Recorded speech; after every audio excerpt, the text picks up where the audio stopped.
Hello mga kakusina! Dahil marami nagme-message sa akin kung paano nga ba magluto ng maganda at maumbok na puto, kaya ito ginawan ko po ito ng video dahil alam naman natin na marami nag-aasam-asam na ma-achieve talaga ang perfect na puto.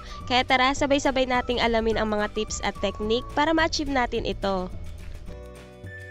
Ito ang ating mga ingredients. We have half kilo all-purpose flour. Ang half kilo ay equivalent ng 4 cups. 2 cups white sugar. Pwede nyong i-adjust ang sweetness according to your taste.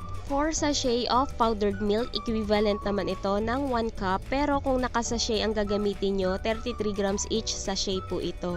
4 tablespoon baking powder, half teaspoon salt para mabalance ang sweetness ng ating puto, 1 tablespoon vanilla extract, 3 cups water, 3 pieces medium eggs, at half cup ng oil. Pwede din kayong gumamit ng melted margarine or melted butter. So, minsan nagtataka ba kayo kung bakit may maputing puto at may yellowish na puto kahit hindi naman nilagyan ng yellow food color?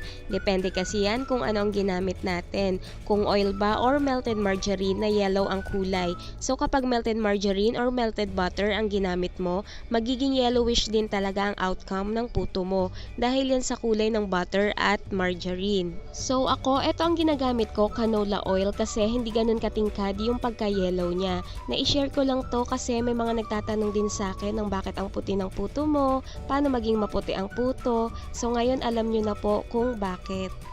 Eto naman ang ating pang toppings. Tungkol naman dito sa cheese, dapat alam nyo yung klase ng cheese na gagamitin nyo. Kung mabilis ba itong matunaw or hindi. Tulad nitong gamit ko, Eden cheese, which is mabilis matunaw. Kaya inilalagay ko ito after 8 minutes. Pero kung ang gagamitin yung cheese ay matagal matunaw, pwede nyo na agad isabay ang cheese sa pag-steam ng mga puto.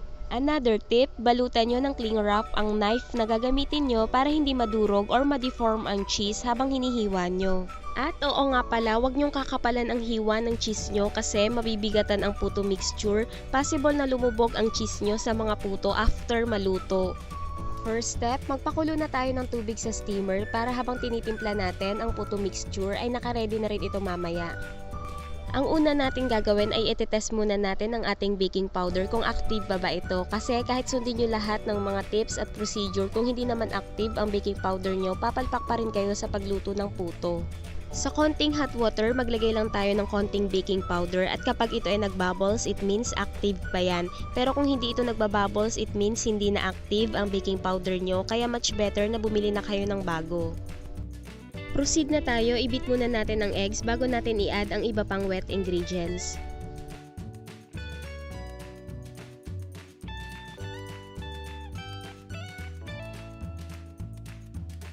I-add na natin ang vanilla extract, oil at water.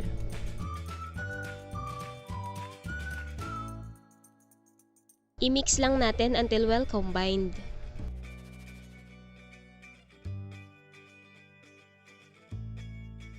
I-add na rin natin ang dry ingredients, itong all-purpose flour, baking powder, salt, powdered milk, at sugar.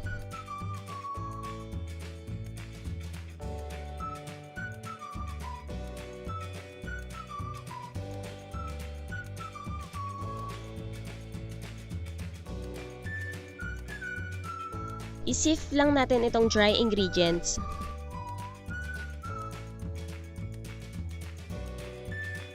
I-add na rin natin itong sugar. I-mix lang natin until mag-combined ang wet at dry ingredients. At tip ko lang sa inyo, wag nyo itong i-overmix. Kung may nakikita pa kayong buo-buo or lumps tulad nito, wag nyo nang pilitin na matunaw yan. Kasi kahit anong halo natin dito, hindi talaga matutunaw yan. Mau-overmix lang natin ito. Ang gagawin natin para matunaw ang buo-buo na yan at para maging smooth kaagad ang ating puto mixture, ay sasalain lang natin ito. Salain na natin ito ng 2 beses at mas maganda kung ganito ang gagamitin yung salaan, hindi pino ang mga butas para mas mabilis makalusot sa salaan ang puto mixture.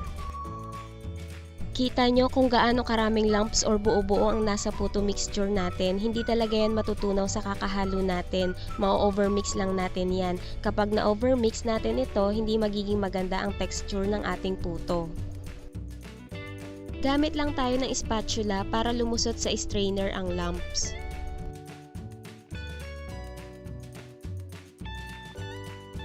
Ayan, ganito dapat ang consistency ng puto mixture nyo, hindi sobrang lapot at hindi rin sobrang labnaw. Another tip ko sa inyo, kapag puto ang lulutuin nyo, wag kayong magigrease or magpapahid ng oil sa mga puto molder kasi papangit ang alsa ng puto nyo. Pero don't worry kasi yung nilagay nating oil sa puto mixture kanina ay yun yung nakakatulong para hindi dumikit ang mga puto sa puto molders. Kaya kahit hindi tayo mag-grease ng oil ay hindi tayo mahihirapang tanggalin ang mga puto kapag naluto na ang mga ito. At dahil hindi tayo magigrease ng oil, i-make sure natin na tuyo or hindi basa ang mga puto molder. At sa mga magtatanong, ito ang gamit kong puto molder, medium size number 307. After natin magawa lahat, i-steam na natin ang puto mixture at wag natin masyadong pupunuin ang mga puto molders kasi aalsa pa yung mga puto after maluto.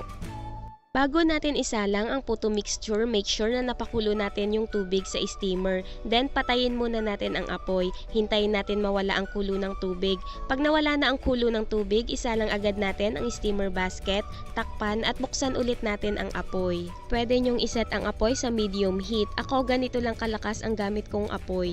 I-steam lang natin ito ng 8 to 10 minutes at mag-set kayo ng timer nyo para hindi kayo lumagpas sa cooking time. At ang lagi kong sinasabi, huwag nyong kakalimutan na i-cover ng clean cloth ang takip ng inyong steamer para hindi matuluan ng tubig ang mga puto habang ini-steam natin ang mga ito. Huwag din tayong bukas ng steamer kung wala pang 8 minutes kasi kada bukas nyo ng steamer, nababawasan ang temperature sa loob ng steamer at ito'y makakaapekto sa pag-alsa ng mga puto. At habang hinihintay natin itong maluto, kung bago ka pa lang sa aking channel, please subscribe to my YouTube channel and click the notification bell, then select all para updated ka sa mga bago nating recipes. At pahabol tip ko sa inyo mga kakusina, dapat makapal ang tela na pang-cover nyo sa takip ng inyong steamer para mas malakas mag-absorb ng moisture. After 8 minutes, ilalagay ko na itong cheese, then i-steam ulit natin for another 2 minutes.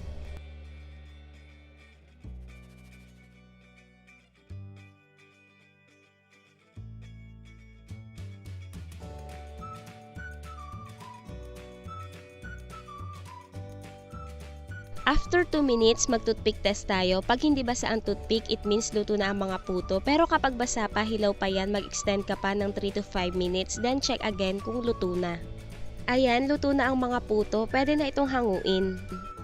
Another pahabol tip mga kakusina, huwag nyong ididikit ang puto molder nyo sa gilid ng steamer dahil may nabubuo pa rin dyang moisture na pwede mag-drip sa mga puto. Eto na ang ating finished product mga kakusina. Ang ganda no? At sure ako kung susundin nyo lahat ng tips at procedure, magiging ganito din ang puto nyo. At ang ganda din ng pagkakaumbok niya, diba? Tignan nyo, kahit hindi tayo nag-grease sa puto molder, mabilis pa rin nating matatanggal ang mga puto. See? Ang ganda no? Pwedeng-pwede nyo itong ipang negosyo at syempre panghanda na rin sa bahay kapag may celebration sa inyo. So ayan, until next time mga kakusina, sana ay marami kayong nakuhang idea and see you all again on my next vlog!